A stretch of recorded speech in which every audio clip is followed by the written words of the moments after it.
Hey folks, welcome to another one of our Free Friday community classes right here on the YouTubes. This week's chat, I want to get into breathing as sorcery. This is probably one of my favorite things to talk about and something that I try to sneak in to pretty much every conversation that we have when we get into deeper sorcerous works.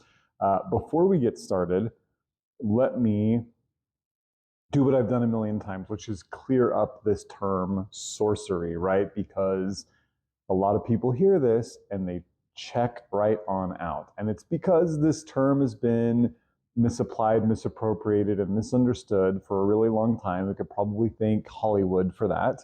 But sorcery at the end of the day is really just about relationships, right? It's about making connections, pacts, relationships, learning relationships with non-human persons. You know, the old etymology of sorcery, coming from the old French sorcière, right, is just about sortilege, sorting, drawing lots. Like, so it actually implies divination. But when we use the term now, we talk about doing works of magic not alone and not with our own power, but with the aid of our familiar spirits, right? So when we talk about the green arts, when we talk about herbwise workings, they're always sorcerous, because even when it comes down to just making medicine, we're doing it with the support of the plants. And ideally, we have an animistic viewpoint, an animistic experience of who the plants are, so we understand that there's relationship there.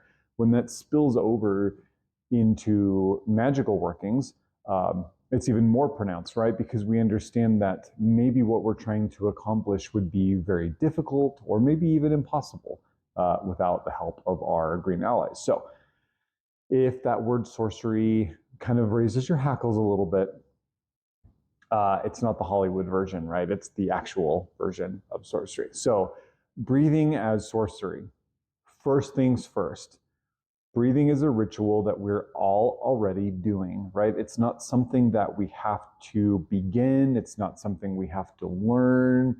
Rather, it's something that we have to engage with, right? It's already going on, just like the conversations between heart and world, between spirit and plant, right? The chatter is already there. We don't really have to initiate it as much as we have to drop into it. We have to sort of tune our radio to pick up on these things that are already happening. And breathing, we're doing that all day, every day, all the time. So this ritual is already happening. It's already something that we can drop into. And because it happens all the time, it's probably the most effortless, natural, and potentially powerful ritual that we can work because it's ingrained in our well-being. And especially when it comes to plants, right? Because there's a lot of ways we could talk about breath and breath work and, traditions of pranayama and all that stuff. Breathing is particularly pronounced when we think about how it dovetails with our work with the plants. Why? Because we inhale what they exhale, and they inhale what we exhale. So through our breath, there's already a ritual of reciprocity happening. To be perfectly clear, land plants are not really the big producers of oxygen. We owe that to the oceanic plankton, right? But still, the process is still happening, right? And if nothing else, on an energetic level, the stomata of the plants opening and closing like mouths, and the mouths of the human, and the nose and the nostrils, like there's already this synergy between our breathing faculties. And plants do breathe, right? It's not necessarily respiration, but there is a process of breathing that they do that helps them to expel waste gas. For them is oxygen, and bring in nourishing gas, which for them is carbon dioxide, and also to balance cellular structure and water content, little stomata mouths that they have on leaves and such. So breathing's already happening. It's something we have to drop into. And I'm a big fan when it comes to sorcery's breathing of not forcing anything. If you find knots and kinks in your breathing patterns, you can certainly work on them through body work, through tuina, through getting, the whole breathwork movement right now is a little suspect to me because everyone's doing it and most people are learning it in a weekend. But I'm sure are people out there who are breathwork facilitators that have really studied anatomy and pathology and understand what's happening with breathing and understand the atmosphere of the respiratory system and how we hold different emotions in the lungs and in the diaphragm and can help guide somebody through getting some healing work in there. But for me, I would probably just go to a body worker or acupuncturist to try to start loosening, if you're finding stuff. That aside, breath work for me is not about changing anything, right? It's about just dropping into what's already happening, right? We're not trying to elongate or deepen or shorten the breath. Just kind of let it be what it is. If you find stuff that's problematic, you can work on that, right? But in the moment, when we're doing these breathing exercises, just let it be what it is. So what I want to focus on here, because I go into this in more depth in both of my books and in lots of other classes, is 3 ways that breath work or breathing is a sorcerous act in our work with the plants, right? So I just want to give you some stuff to chew on. And even though we're not going deep, there's no reason why you couldn't play with this stuff, right? Experiment with it, explore it, think about it, sit with it, try it out. I'll give you some practical examples. So let's get into it. 3 things. The first thing is that intentionally following the breath in the presence of plants is the easiest way to drop into plant speed and to align or entrain to the energetic pattern of plants and to open up the lines of communication, conscious or not, okay? So you go, park it next to a big tree or a tiny little plant or a house plant, it doesn't matter, and you pay attention to your breath, kind of just drop into how it is and just observe it for a few moments. And then what I like to do from there is simply offer my exhalation, right? Remember that carbon dioxide carried on the exhalation is nourishing gas for the plant, but you could also put some depth to it with creative visualization. I like to exhale red because red is the lifeblood color of the human. So you can send that out to the plant, and then conversely, you will inhale what the plant exhales, which is oxygen on a light of green into your being. Green nourishes red nourishes green, carbon dioxide nourishes oxygen production nourishes carbon dioxide production. You see the dance that starts to happen here. And so it's this process, again, no forcing, of exhaling gift, receiving gift. Exhaling love, receiving love. Exhaling presence and attention, receiving presence and attention. And you just follow it. Your mind's going to wander, your body's going to shift. You just gently bring it back. It's just like mindful meditation, right? Just like any meditation.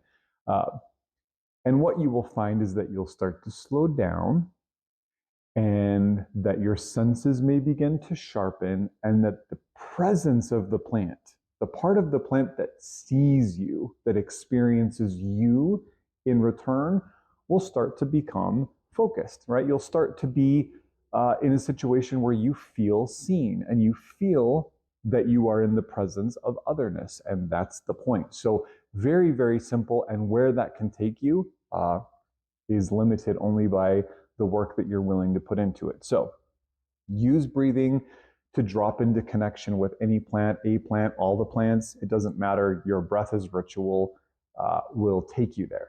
The second thing, we talk a lot about doing individual work with plant spirits, especially over on Patreon, where we do our monthly plant spirit journeys, and we talk a lot about learning directly from the plants, phytonosis, right? Is that we can use our breath, we can ride the rhythms of our breath to drop into the way that medicines unfold inside of our being. So let's say you're taking a tincture and you put the tincture on your tongue, and we have some stuff that we do around that we talk about in my books and other videos, and you draw that, you swallow it, but you're really drawing it down into your heart. And then you just breathe, right? You just see, where does that medicine move? Obviously, it goes into your mouth and down your throat and into your stomach, whether it's a tincture or a tea or whatever. Oil put on a pulse point. It doesn't matter how it gets in, right? But it gets in, and then we soften and we release and we just listen from everywhere. And the breath is the best way to stay present with that, right? Just breathing, like letting that ritual happen. But now the breath is more focused on the presence of a plant spirit or formula that has been invited inside your being. And you just see where it takes you. You see where the medicine flows. You see how the physical body adjusts. You're mindful of what memories, thoughts, ideas, inspirations bubble up in your mind. They feel in these moments like distractions, but they are not. We consider all of them communication. Even if they are distraction, we give them relevance in the moment and then pick them apart later, right? You can do that later. We see how movements of energy, of hot and cold and damp and dry, shift within the being. We see how our relationship to space and self starts to adjust in the presence of the medicine that flows through us.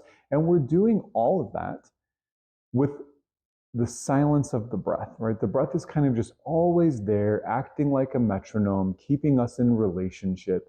And when we stack part one with part two, so when we begin with breathing, offering our exhalation to the plant, receiving gift from the plant, and maybe we're sitting with them in person or we're just holding some medicine in our hands, a tincture or something, then we open up the path between us and drop into plant speed. And then we take the medicine internally and we're already attuned, aligned, and in rapport, and the communication becomes easier.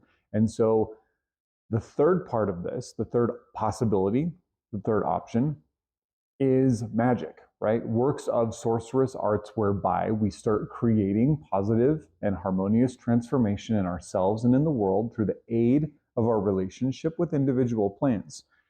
We can work our breath. And one thing that I like to do, this is just one of many iterations of how we do this work, right? Is that I gather within my heart, the liminal space of my body, the middle of me, right? The part of me that is in relationship with all parts of me. The heart pumps everything to everywhere. So what we put in the heart, we put into the whole being. The heart is the trunk of the tree, the bridge, the connecting point. It's between the cognitive and the somatic of the gut, right? It's in betweenness. So I bring into my heart center the goal. Maybe it's a feeling, a symbol, a phrase, a visualization, a memory of something I want to get back to, imagining of what I'd like to get towards. I bring that into my heart space and I nourish it, right? Like it's a seed. And I put as much clarity, as much focus, as much energy into that space as I can. And when I feel that I'm at the peak, like a seed about to burst open in fertile soil, right? I allow for all of that to carry out on my exhalation towards the plant spirit that I'm asking to help me. I send it out as a prayer. And sometimes it just comes out on the breath. Sometimes it comes out with a word or with a sound. There's no right or wrong way. And really, I think the best way is to do it in the moment, right? To not prescript it, to just kind of like be with it as it is organically in the moment. So you can use the inhalations to stoke the internal fire of imagination, of creative visualization, of feeling. With every inhalation, make that vision stronger and stronger and stronger until it hits its peak. And then you do this intentional exhalation. So that is sending the prayer, the vision, the petition out into the universe. But rather than setting it wild out into the universe, whatever that means, we're doing this in a sorceress way. So we're actually sending it to a specific person with the request of help, ideally to a specific person in plant form who is also aligned, has interest in the kind of thing that we're working on. And if you can do it in person, if you can be sitting at the tree and blow the petition into the tree or into the plant, great. If it has to happen in your imagination, that's great too. You know, start with part one, part two, part three, build on this, and it will really take you places.